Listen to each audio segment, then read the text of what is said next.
This is the Creatively Geeky Show, the support group for your creative process.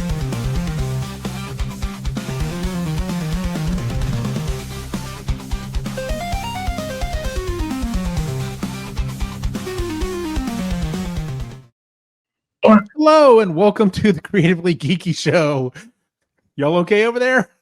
Okay, everyone's screwing around. If you're watching the video version, you all right, Chris? No. Okay, I'm sorry. This is episode 58. Apparently, things melting down here as we're trying to start the show, but it's all good.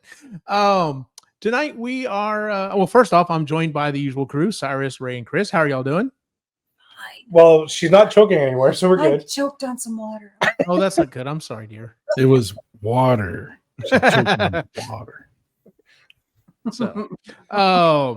So tonight we were originally, this is our interview episode. You know, we're trying to do that every other episode. Unfortunately, we had a couple of interviews fall through on us, which is fine. We're going to work on it and see if we can get back on schedule. And I had always, in fact, one of the ideas that originally kind of started this was, I was like, well, there are certain people I'd like to interview. And so we're going to interview one of those people tonight. That's our very own Cyrus Martin.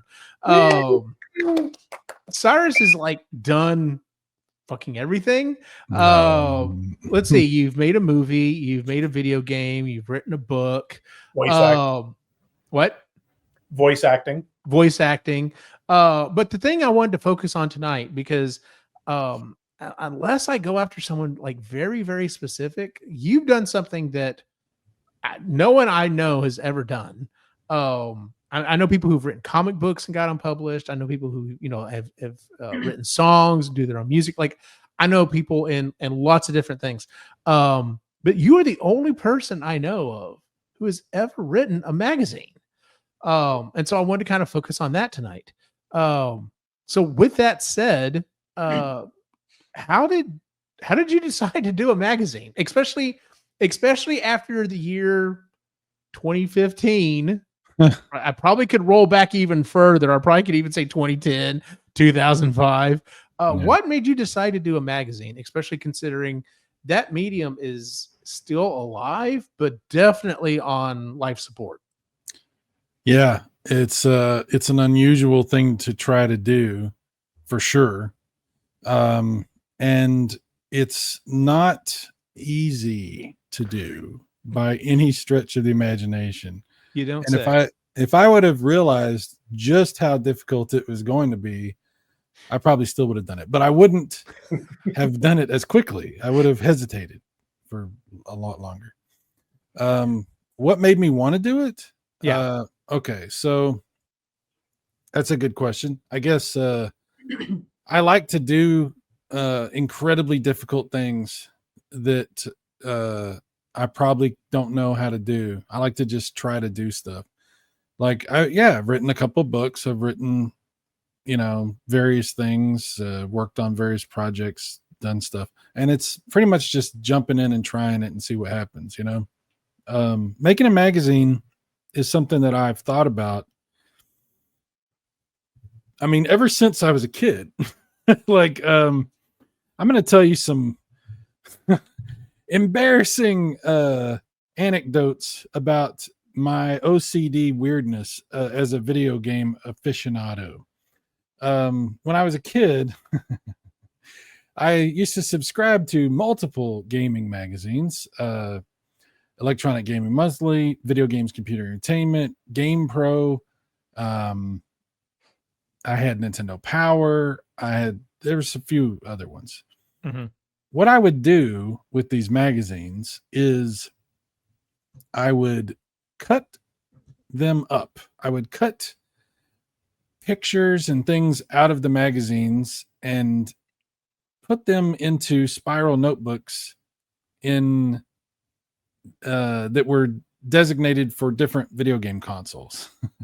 Okay. So I had a Sega Master System one. I had a TurboGrafx one. I had different, you know, things like that.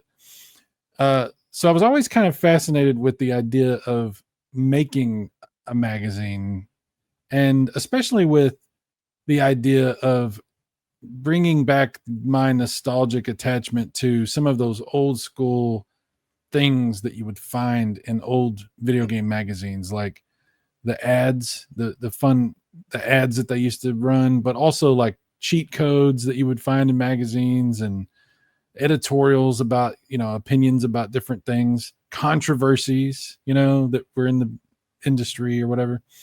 So I was like, I want to do something fun like that. Like, like the game magazines used to be, fun stuff, 2-page full artwork. That's like a whole thing, that cool stuff. So it was a fascination that I had. And, I thought about, I had used this publisher, Lulu, which is a self-publishing website to publish a couple of different books that I've written. And they offered different things that they would let you do also. And one of the things that I saw on there one day was that they had magazines. And so once I saw that, I couldn't get the idea out of my head. I was like, I'm going to do this. And so I looked up all the formatting stuff, and then I just decided I looked into trying to use Microsoft Publisher, and I just didn't like it. I just don't like it. So I went with what I knew. And what I know is Microsoft Word. So my magazines are all generated in Microsoft Word. Word isn't the most it's not known to be the most useful tool when adding images. Oh, it's absolute garbage. Let's just be very honest here. Word is absolute garbage. Like, I still see things where people are like, I'm finishing this last thing. All I have to do is add this one image, and you just drop it in there, and of course everything just explodes. Yes. Yeah. Yes, it's very frustrating. You have to build your magazine linearly. Like, you have to go one page, then the next page, then the next page. Because if you try to like move stuff, you have to redo pretty much everything. Yeah. It took me much longer to make my first couple of issues than it should have by far. The other problem that you have, I could talk about my problems all day long making magazine, but the other problem you have is when you're making a magazine, you kind of want your images to be pretty high quality. Mm-hmm. So they're pretty big. They're pretty, memory wise. And Microsoft Word, it can handle a lot of that. But at a certain point, it will max out and it will crash on you. And so there was some delays where I had to deal with computers not even being able to load Word. And I had to, when I would finally be able to get it going again, I'd have to delete out images and then make them smaller, as far as the resolution is concerned, and then put them back in so I had to learn a lot of tricks about how to get the memory to be what I could, in order to get it to work. I had to learn a lot of tricks like formatting and memory and color usage and plus that when you print something, it's going to look different than what it looks like on your screen. And it took me a little bit to figure out that dark stuff is really dark when you print it. So there's an adjustment you have to factor into that as well. There's a lot of details, a lot of nonsense. Why did I want to make a magazine? I don't know. Like, the more I think about it, I'm like, what was I thinking trying to make magazines? It's a weird thing to make because you can't get magazines. I mean, there are some out there, but it's definitely not what it used to be. People don't use magazines like they used to, so. Well, like, are there even any more video game magazines anymore? Like, have they finally shut down? There are some. There's also one that just started up again. Game Informer is now an independent magazine from GameStop. Wow, okay. And they just started up, and they're offering a subscription with 10 issues a year at a very good price. It's like $50, which is much better than I can do. That's the other problem you have when you're doing something like what I'm doing is my pricing it sucks. I keep trying to figure out how to get it cheaper, but these things are more like novelties than anything, so I'm not doing a lot of issues. I've only done 4 so far. I'm working on the 5th one now. But and they're not really, they don't really feel like magazines either. They feel almost like digests or booklets or something like that. They're a little different than what you might think of as an old school magazine. Mm-hmm. I can attest to that because, well, first off, I wanted to jump in real quick and just say, you were talking about the quality and stuff. I mean, this doesn't look like we're showing the first cover of his, the cover of his first issue. This looks, I mean, especially if you go back and look at the old EGMs and stuff, dude, the quality on this was on par with that. Well, that was what I was did a fantastic job. I was really trying to, because like I said, that's what I wanted to recreate, was that same type of an experience, Mm-hmm. So, Cy, yes, of those, like you've mentioned a few different ones that you used to read and you used to do. Is there one that influenced you the most for how you wanted it to end up? Well, definitely Electronic Gaming Monthly. Yeah, that's my template for what I would love to be able to do. I'll never be able to do as good as EGM. That was the best magazine there was, as far as quality is concerned. They were just the best. They're on another level from everybody else. I'll never get to that level, but that's my inspiration, is to aim in that direction. Yeah, definitely. Well, as for the quality, you were talking about the quality of the pages. Yeah, you're right.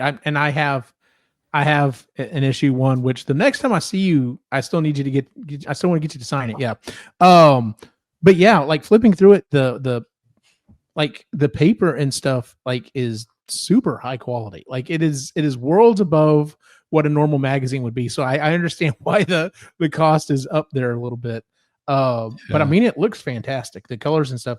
Going back to what you were saying though, like even if you look here, once again on the video version, if you compare this to, I think it's pretty close, but I see what you're saying. Like if I'm just looking at it, I'm like, yeah, it looks darker than the digital version that's up there. So I'm sure that was one of the things you had to kind of correct for when you hit issue 2, you're just like, okay, everything will be a little bit lighter. Yeah, it took me a little bit to figure out, because you can't tell things until you get the actual, printed copy, and then it gives you a better idea. Mm-hmm. So yeah, definitely. But yeah, it's not an easy thing to do, and if I didn't love doing it, I definitely wouldn't be doing it again. Mm-hmm. But I have started up again, so yeah, there's 4 issues out, and I'm working on number 5. So what part of the process do you like? Like, what's what keeps you going in that? Because the whole Word thing, I would. I'd probably light the computer on fire. It might have caught fire anyway. It might have anyway. Well, what I eventually figured out was the best way to do this is to make everything independently, not all together, and not try to make the magazine as you go, which was my biggest mistake. Was I was trying to build a magazine as I went, because I knew I had to do it linearly, because as we were talking about earlier, the way Word works, if you don't do it one page and then next page, and you have to reformat everything all the time. So I was trying to build it that way. But what I figured out was the best way to actually do this is to make everything separately, like design your artwork as individual pictures, write your articles as separate documents, make everything, get your content together, figure out what you want to be in your magazine, and come up with your table of contents for the different sections you want for your magazine, and then just make each of those things separately, and then put them all together once you have that. Mm-hmm. And since I come from writing background, I mean, writing the articles is really fun. I like doing that. There's always plenty to say, and I get to be a little bit creative about how I word things and that sort of stuff. But I also get to write articles about, like I said, old controversies in the industry, or opinion pieces about my favorite like I wrote, like, just to think of one of them, there's like a opinion piece about the NES Advantage, which was a like an arcade stick for the Nintendo, and what I think about that stick. And I was like, okay, let me write some stuff about that, and I'll get to, and then I get to take pictures of stuff and then edit the pictures. And I've always enjoyed screwing around editing pictures and stuff like that too. So there's a lot of different parts of it that I enjoy very much, because I just have always enjoyed doing these things. The other thing is the magazine is an extension of my YouTube channel. So it's the same name. It's Super Mega Grafx 64.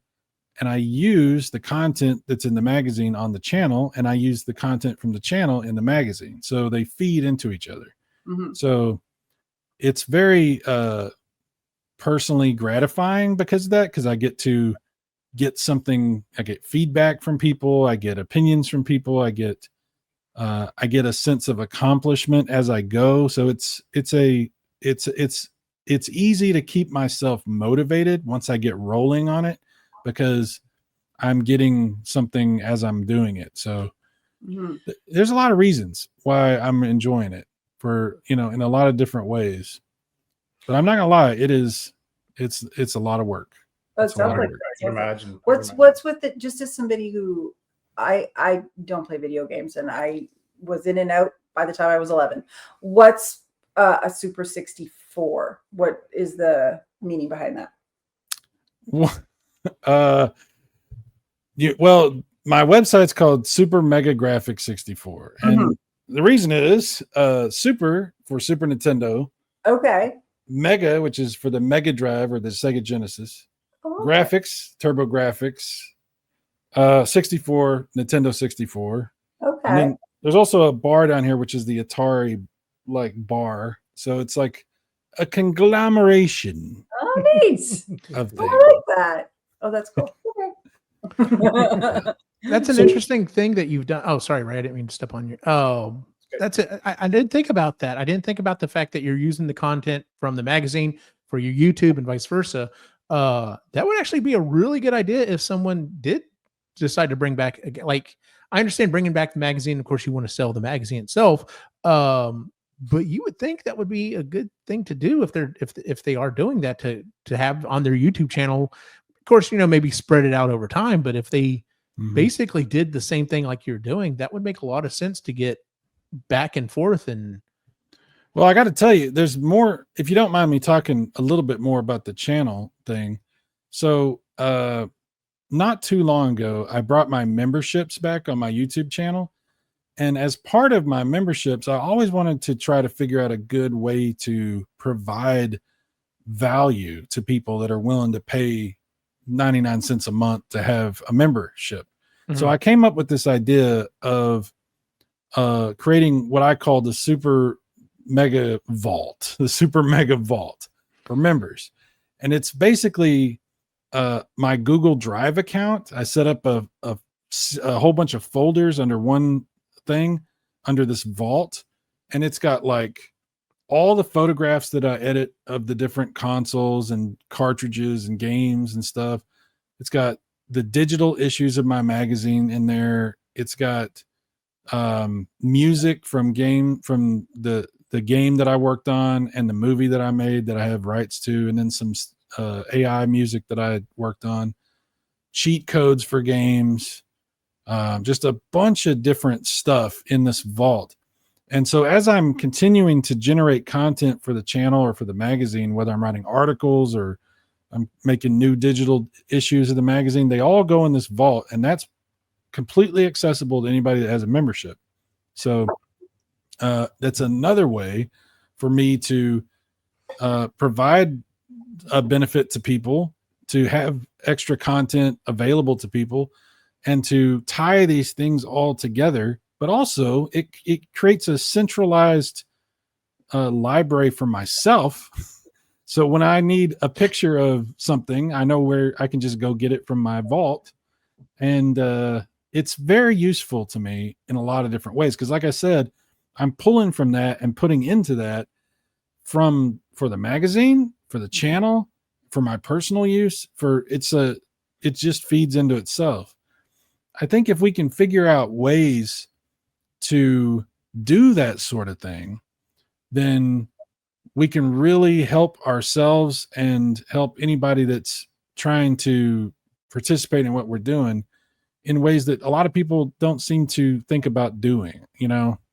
Mhm. I'm a big proponent of trying things that other people haven't tried or aren't doing, you know, just doing something unique, different, you know.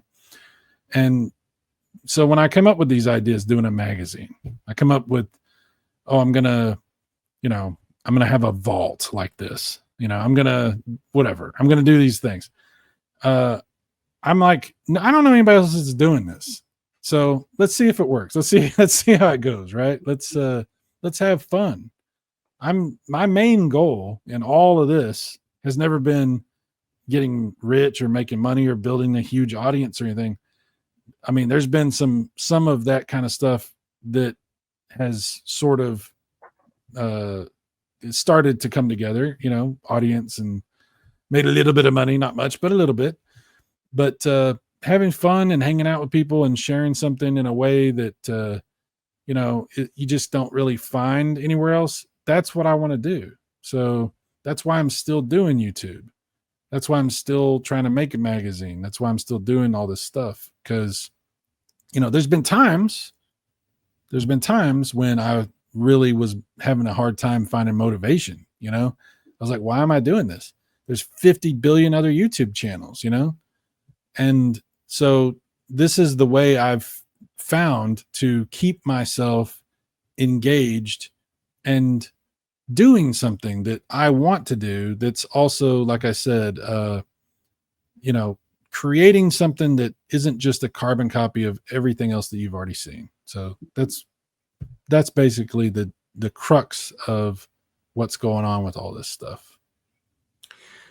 So you'd mentioned part of it that you really enjoy the engagement with other people, and so what's the reception of your magazine been like? Well, I would say 99% of the people that have given me feedback have been very supportive, very happy to see something like this happening. Shared with me some other stuff. Like, that's how I found out about that Game Informer thing. Because I had some of my friends that I've made from doing all this, they know that I'm interested in magazines too. It's not that I'm only interested in my own, I'm interested in others as well. That's why I'm making a magazine, because I love magazines, you know? So it's been good because, you know, I'm not just a content creator, I'm a content consumer. And I enjoy sharing what I've done. And that's another thing I'll tell you that I do that is kind of different than a lot of other people. I do live streams and we have chats, and I try to my focus is just the chat. If we do other stuff, if we play a game, cool, whatever, maybe if we get around to it, the main focus is the chat. I want to talk to you. I want to read what you've got to say. I want to tell you what I've got to say, and I want to learn from you. And people will give me suggestions for stuff all day long, and I'll look stuff up and discover things I never would have otherwise. So it's very, very rewarding in that way. I had a point I was going to make, and I kind of lost track of my thought there, but we all wander off in the woods occasionally. So yeah, I'm tired. I'm sorry. It's interesting that the way you're doing this, because like I was just thinking, you were talking earlier, and I was like, yeah, when the magazines came out, like they were mainly it was talking about what's coming out. Like that was always the focus. What's coming out next? What's the next thing? And then you might have some information about when the thing came out. And then usually the only thing you would get after the fact would be, like you said, cheats or something like that. Or, you know, maybe if they're talking about, hey, it did really well, we're going to do, you know, a sequel or something like that. You have an interesting opportunity, because you can look back and literally, Monday morning quarterback this thing, because like you said, you can go back and look at it, and it's not just, oh, the Sega Genesis is coming out, we think it's going to do. You can actually go back and look and be like, yeah, it did these numbers. This is what it was hoping for. It blew those expectations away, or maybe it didn't do as well as they were hoping. And you've got that opportunity, which, if this had been a standard magazine back then, like, I don't think you would have had that opportunity. So this is interesting in itself. Here's why the Nintendo glove failed. The Power Glove. Yeah. Yeah. See, and that's fun because I try to make the magazine fun. I have like little tongue-in-cheek little things with Shigeru Miyamoto looking like Darth Vader and like funny stuff like that, and then retrospectives on what went wrong with this or that, but a lot of it really isn't so much like historical as it is just me giving you my overall take on something that I love. The magazines are not supposed to be critical. They're not really like an analysis of any of this. It's just it's from the perspective of somebody who loves video games talking to one. I'm just talking to one person, whoever the reader is, about this thing that I love and sharing it and my thoughts about it, some of my concerns and some of my history, sure, but a lot of it is just me trying to convey my appreciation and love of these things and what they mean to me. That's really the main idea with the magazine and my channel too, and my YouTube channel. That's really, not very critical. I'm not a critical person. And one thing I don't do is reviews. I've never done reviews on my channel. I've never given scores like, oh, this is a 9 out of 10 or anything like that. Mm-hmm. I don't do reviews because I think that if you do a review for something, you have to be fairly objective. And you also need to have really put in the work to do to play like the whole game or watch the whole movie or do like a whole, you have to really have done some work there. And a lot of these games I love and have never beaten. I mean, there's a lot of games that I've only beaten because I cheated. And there's a lot of games I'll never be able to beat because they're just incredibly difficult. But that doesn't mean I don't love them. It doesn't mean I don't want to talk about them and share what I think is really cool about them. But I don't think it would be appropriate and it's just like a standard I put on myself, I guess, for me to start telling you the critical review score for something that I can't really honestly tell you I'm in any position to be qualified to give. Like I don't do reviews. So it's in the grand scheme of gaming magazines, that's another thing that's very unique about this is it pretty much any magazine you read is going to give you review scores for whatever the latest games coming out or even whatever they decide to review. That's a pretty common staple in magazines, but that's not something that I do. So you won't see that. Mm-hmm. But I don't know. You have to make choices about what you're doing and, how that's going to be formatted and where you're going to focus. And I knew that was going to be something that I was going to focus on. So, just giving that, not a critical eye, just an appreciative eye. I fully admit I am in my nostalgia goggles. I fully admit that, we're just enjoying the thing we love, and I think that sometimes people will look at that and they'll be like critical of that and they'll say, oh, you're just, nostalgia and stuff. And I'm like, yeah, you're 100% right. That's exactly what I'm doing. So, yeah. So what made you decide this era of gaming? That's the thing about the magazine. The magazine, depending on what the issue is, focuses on a different thing. Like each issue is its own thing. Like issue 1 is all about the launch of the 16-bit consoles, the Super Nintendo, Genesis, and TurboGrafx 16 in North America. So it's got a lot of information about those launch games and the situations that were involved and the overall performance of each console. So it tells kind of that story, at least from my point of view, about the launch of those systems.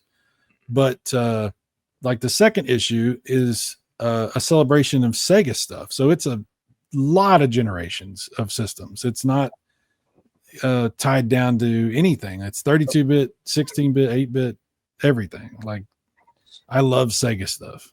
I had 3 of those. I still have one of them around here somewhere.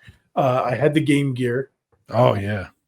Which ate my batteries. Oh yeah, I was gonna say that is what that console will go down in history. It's being known for is just like the Dracula of batteries. Yes. Like I have never seen a system suck batteries dry like that. Like, it's insane. Well, I tell a story about the Game Gear because I got a Game Gear when I was a kid and had the car adapter, the cigarette lighter adapter. And we went from my hometown to another town to go watch movies. And it was like an hour and a half trip. And I plugged this into my mom's car and killed her car battery with my Game Gear. So that actually did happen. She was very upset with me. I bet. The one thing that I learned after the fact, so this is many years later, I actually went and got my Game Gear fixed because the old some of the capacitors went on it. But I found out later because I was like, oh, I don't have the adapter anymore. And the guy's like, here, this is a Sega Genesis adapter. It works with that. I'm like, you kidding me? Yeah. So I did not know that. Yes. The Model 2, the Genesis Model 2 AC adapter. That's what I use on my Game Gear now. Yeah. That's crazy. Yeah. That's literally the AC adapter. That's the one. So, which is insane. Like, yeah, it is. Yeah, it's pretty wild. Hey, where's the Sega CD and the 32X? I don't see them on there. They're in the magazine. I'm just messing with you, dude. Yeah. But see, that's the fun thing about doing these issues is, this one's Sega, the next one's about TurboGrafx stuff, and it goes into all the different hardware from Japan that we never got and all the crazy games that we never got. And, of course, TurboGrafx is my favorite all-time console. So I had to do an issue about that one, the next issue after that is all about Nintendo. And now that one, I did use some AI art on the cover. I won't be doing that again. That is edited AI art. So it's not just AI, it's also manually edited. But, I thought it was a cool experiment to try, but I just don't think I need to do that. And I'm not going to do that going forward. Talk with my daughter about this, and my daughter's an artist and they're going through a lot in the art community. You guys know what I'm talking about. Yeah. And after we had that conversation, I decided, okay, it is what it is. That's the art for that issue. But we're not going to be doing that anymore.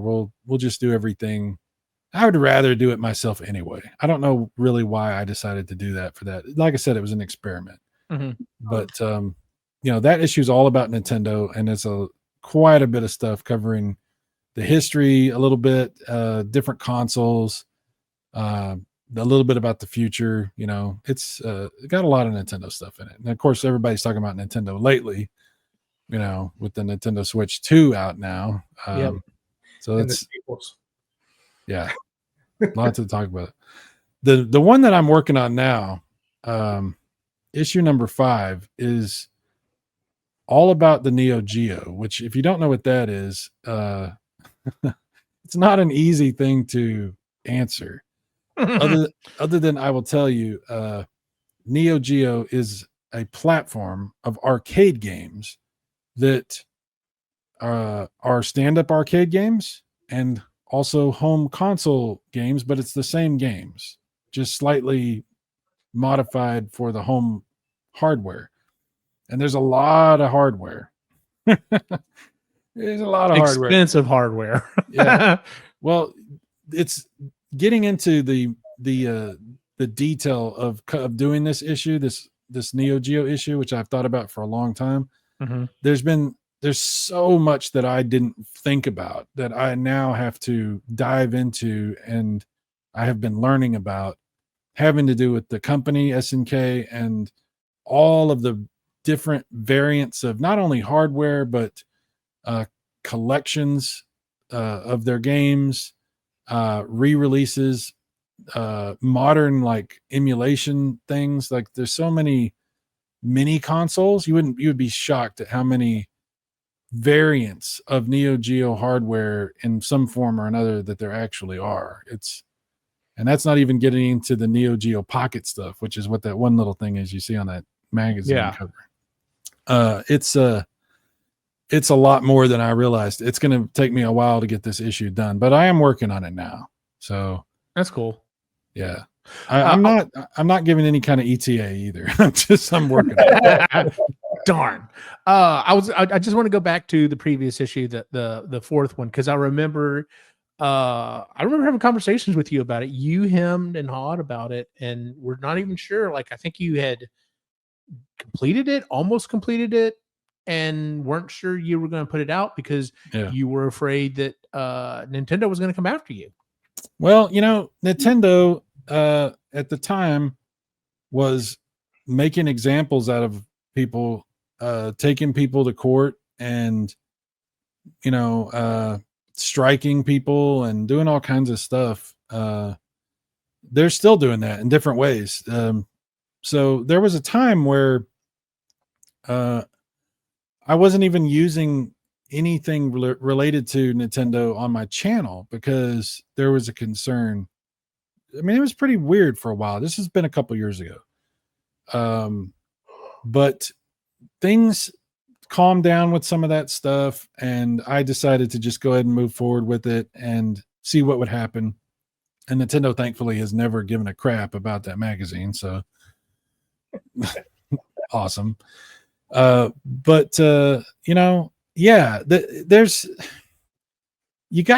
so many things you got to keep in your mind when you're doing this kind of stuff, because you never really know what, like you could step in something and not realize it until it's too late. And then you're like, oh, I need to go take that out or change that or reword that or, so yeah. And I think the AI thing, going back to that, is that's another reason I don't want to use the AI stuff anymore, because I don't think, the more I've learned about the AI artwork that's available and everything, the more I feel like it's not appropriate for me to use work that's that derivative of other people's work that they're not getting credit for or compensated for in any way. And I really shouldn't be. I feel like it's almost like taking advantage of people, so I have a different opinion about it now than what I did when I made that issue. At some point I might actually replace the cover on that magazine, because it kind of does bother me a little bit, but I won't be doing it again. Fair enough. I get what you're saying. Like it'd be one thing if you were like, I need a, generic video game character, jumping through a forest and collecting floating rings or coins or something like that. That'd be one thing. But being like, hey, I need Sonic the Hedgehog, or as close as you can get to it, doing the thing. I get what you're saying. So since we're talking about that, I want to say one more thing. In my magazines, I have featured old advertisements for video games, like the actual old advertisements that you'll see. Yeah, like what you got on the screen right there. Yeah. I probably am not going to be doing that anymore either, because while I really liked that because I think it's fun, the problem is that a lot of these games get re-released and get put back out on different platforms and in different ways. And it's happening so much now with so many of these consoles and different services that are out there that I don't think it's something I want to mess with anymore. I think I want to not do that anymore. So I might generate my own fake advertisements or something like that, but I definitely won't be just using the old ads slightly edited like these were. So that's another thing. As I'm doing it, I'm making choices about what I really want to do going forward. So, number one, I was going to say you would probably be safe with the Konami thing like that. I don't think they're going to reissue those.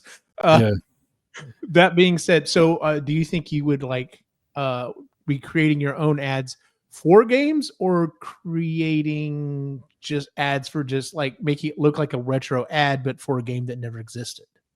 Well, I'm not sure exactly how I'm going to handle this. I think probably what I'm going to end up doing is creating full page or partial page artwork about games that's Mhm. not necessarily an ad because it's not selling the game.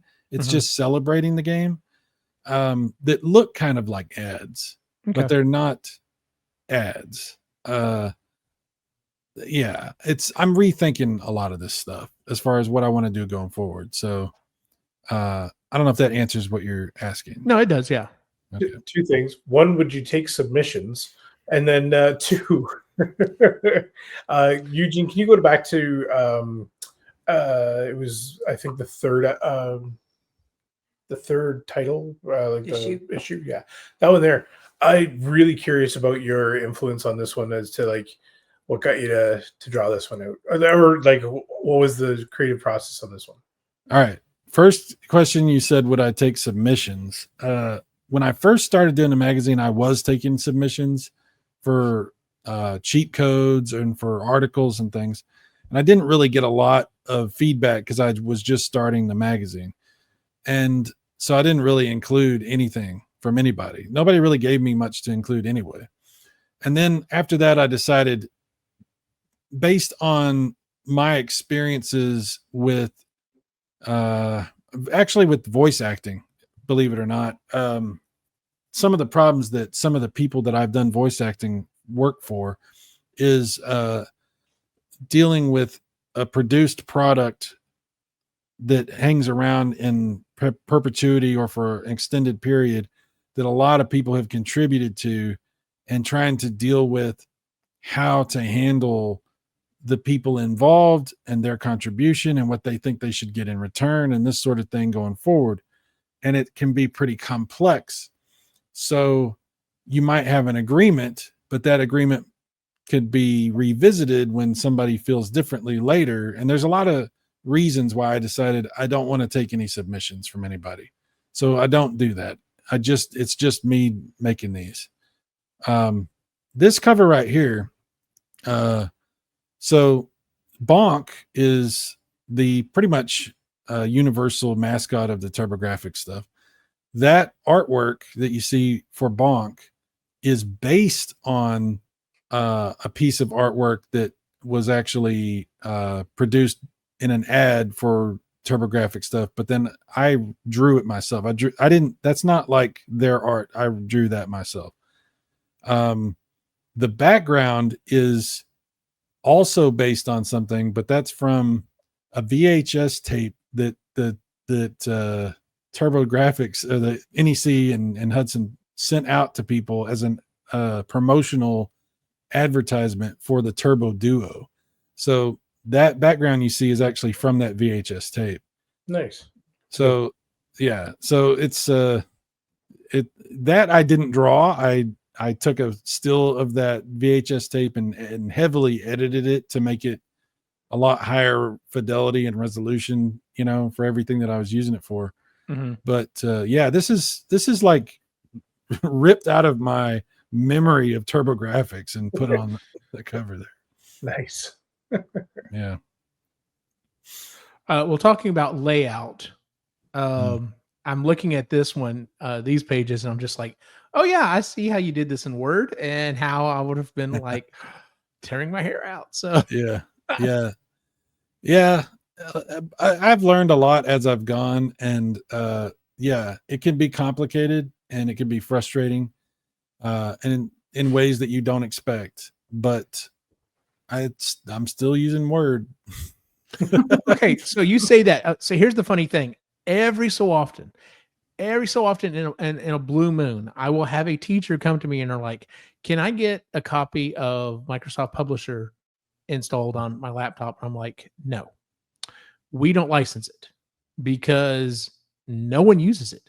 Like there are people who are in the professional publications realm that still use it. I'm like, but no one uses it. Like if you create anything in it, you might as well just immediately dump it out into a PDF or a Word document, because that's the only way anyone's going to get it. Like if I were to if I could find a copy of it, which I can't, but if I could find a copy of it for you, just understand you're just going to be using this program and dumping it out as something else, because no one else in this district is going to be able to look at it. And they're like, really? I'm like, yeah. Like, I don't know what your background is. I don't know where you came from. But yeah, no one freaking uses it. Well, I don't like it. I've heard there's other, I've only used it once or twice too, and I think it's garbage. But it's one of those things that it became the end all be all program that, you know, everyone kind of adapted. And so you kind of had to learn it if you were going into publishing. But I wonder if that's the case. Like, I wonder, well, the problem is finding someone who still publishes stuff like this that's not just, you know, doing it on a computer or on a website. But yeah, it'd be interesting to find out if people still use it, and if so, because it may be one of those things like, you know, the programs that we were taught on for television production. I guarantee those programs aren't still around, or if they are, they've moved on to something much cheaper and much easier to use. I think there's some pretty expensive software out there that you could use that would probably be really awesome to do this kind of stuff. But because it's such a niche thing, it is super expensive. And yeah, so I'm just using Word. It's fine. It's not fair enough. So getting back to the magazine itself. So I always remember trying to, especially like I grew up with Mad Magazine, right? So I looked for the hidden stuff. I'd go find all the little things that you would have to find and try and hide and do those things. Sometimes there were contests as well. So just curious, are you hiding anything out there for fun? And are there anything that you have, just Easter eggs or anything like that? And then would you ever consider doing a contest as well? No, I will not do a contest. I don't have any desire or time to do something like that. And doing contests can put you in a lot of weird situations, especially because I have everything tied in with my YouTube channel and stuff. So there's some complexity. And especially in the state of Texas. Yeah. So that's like not going to Ghostbusters. We can't do raffles or anything. Yeah. Because unless you're a 501c charity, you can get in hot water very quickly. Because we've had members. I had members at one point that were like, "Hey, I bought a Nintendo Switch. I don't use it anymore. I still have the box and everything. We could raffle it off." And we're just like, no, we can't, because if we got caught, I'm not going to jail or paying a heavy fine for that. Oh, so it's weird.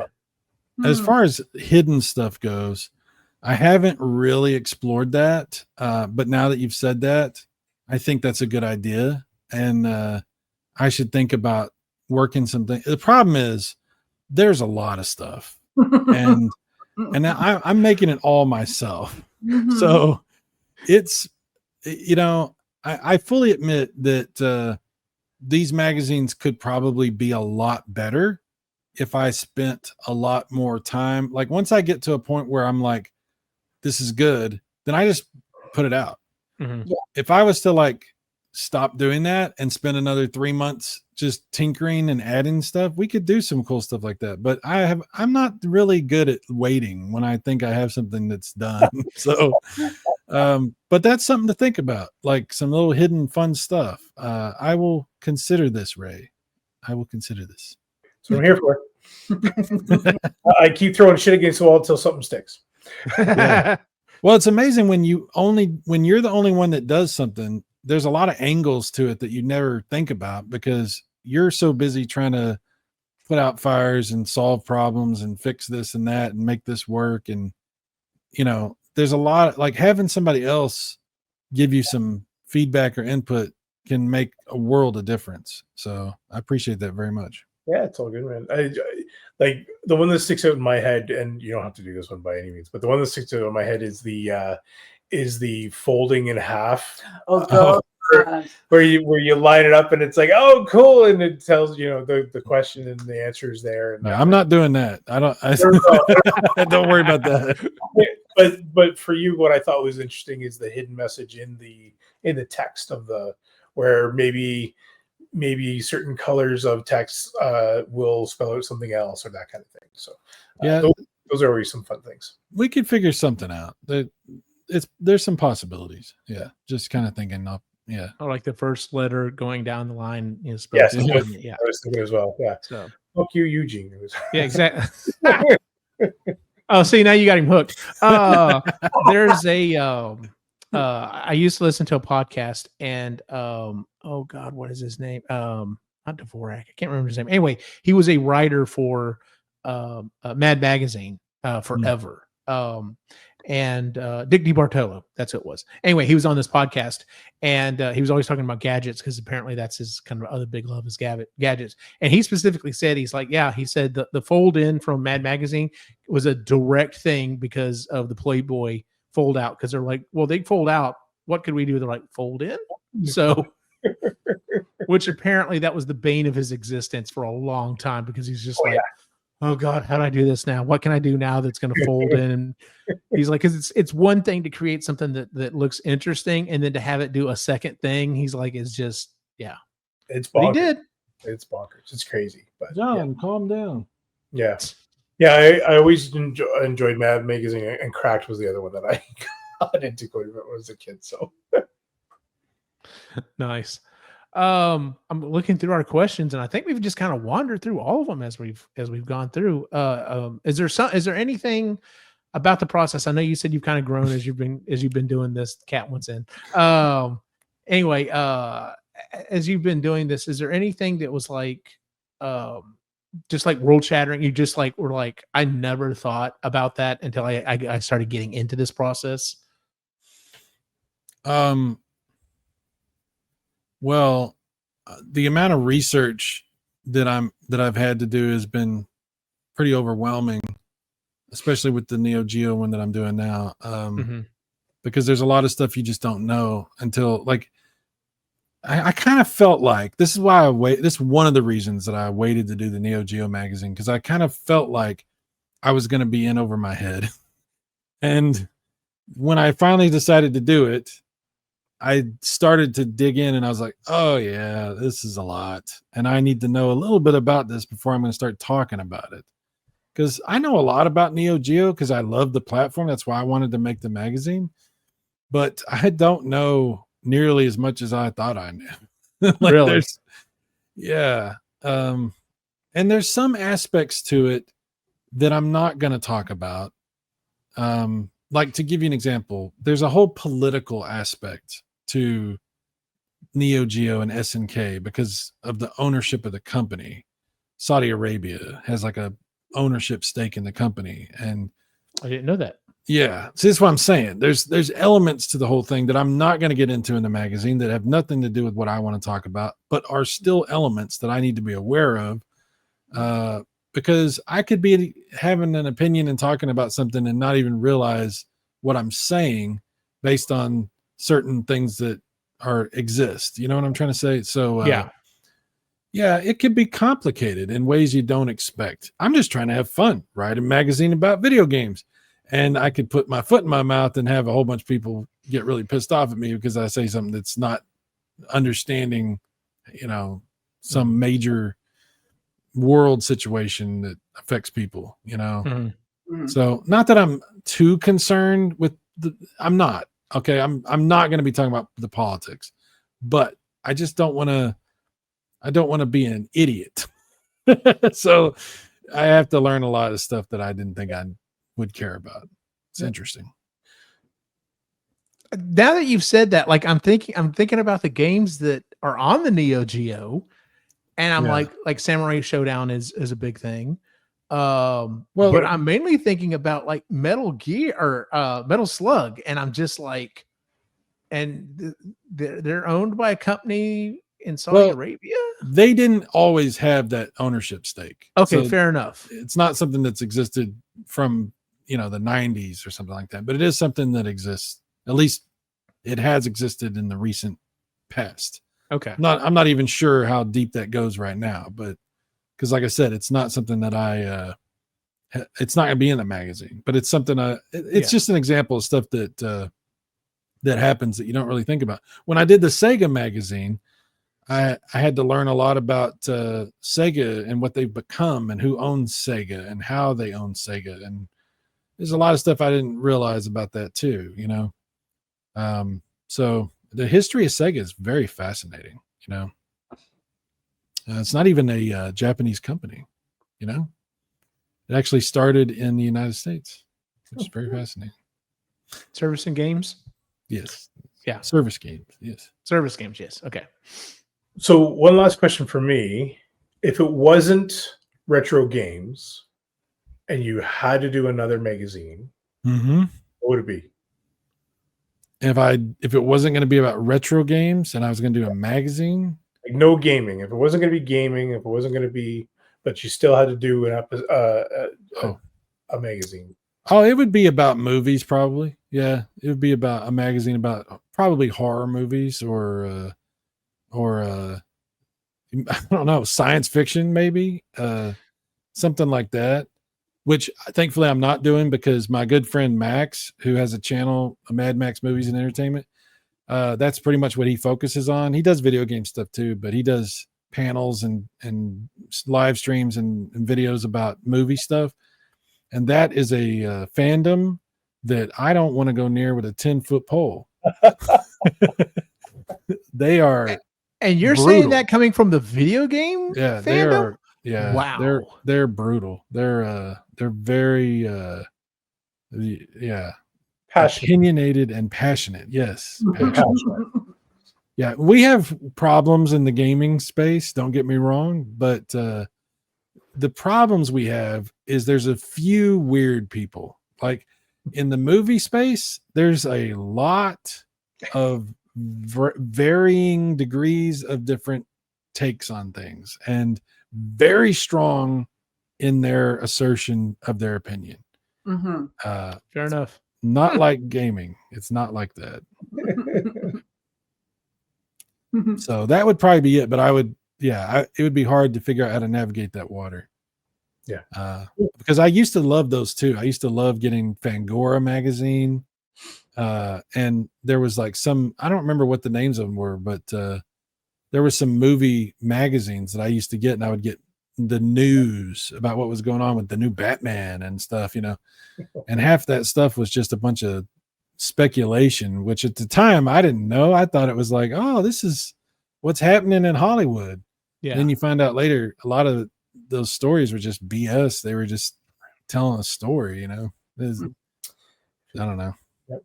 But I used to really enjoy those movie magazines because they would have like really high resolution art, like photographs from movies and stuff.